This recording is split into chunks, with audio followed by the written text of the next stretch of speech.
आप देख रहे हैं राष्ट्रीय प्रस्तावना और मैं हूं संजीव श्रीवास्तव। आज आपके सामने मैं एक ऐसी जानकारी लेके आया हूं जिसको आज पूरे देश में प्रसारित और प्रचारित किया जा रहा है। आज हम लोग 14 सितंबर को हिंदी दिवस क्यों मनाते हैं?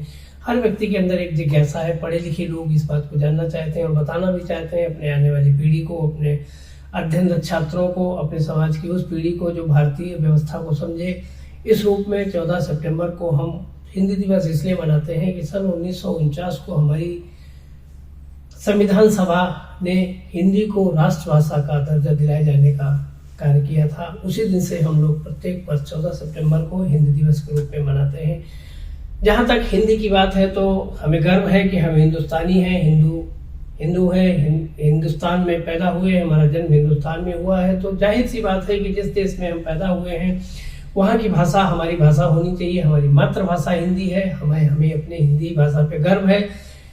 रोज उस समय होता है कि जब हम हिंदी भाषा की वकालत तो करते हैं, लेकिन जब कभी कोई मंच पे हम जाते हैं या किसी सार्वजनिक समारोह में जाते हैं, किसी भी सांगठनिक कार्यक्रम में जाते हैं, तो वहाँ पर जब हमें कभी वक्तव्य देने का अवसर मिलता है तो हमारा एक भारतीय नागरिक होने का एक कर्तव्य होना चाहिए कि हम हिंदी को ही प्रमोट करें, हिंदी को ही उत्साहित करें और शुद्ध हिंदी बोलकर हम उस बात का प्रयास करें कि हमारी कही हुई बात को सामने वाला समझे। इसके लिए प्रयास ये करना होगा कि जिस भाषा का हम प्रयोग कर रहे हैं उसको समझने वाले लोग भी हमारी विचारधारा से जुड़ें और हम उनको ये बताने का प्रयास करें कि हम जिस देश में रहते हैं, जो हमारी मातृभाषा है, उस भाषा से जब हम लोग अपनी बात करेंगे तो वो एक अलग हमारी पहचान बनेगी।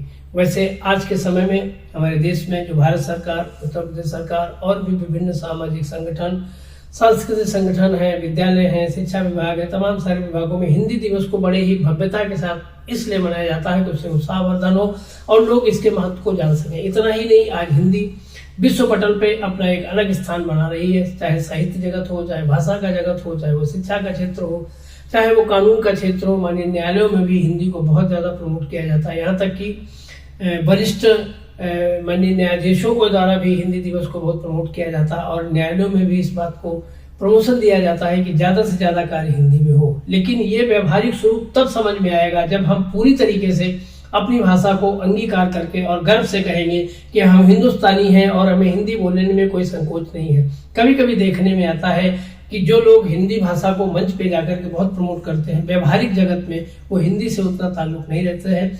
मैं इस विषय पर राष्ट्रीय प्रस्तावना समाचार पत्र की ओर से सभी देशवासियों को हिंदी दिवस की शुभकामनाएं देते हुए ये अपील करना चाहूंगा कि हिंदी को अंगीकार करें और हिंदी दिवस को मनाने की प्रासंगिकता हमारे व्यवहारिक जीवन में होनी चाहिए। नमस्कार, धन्यवाद।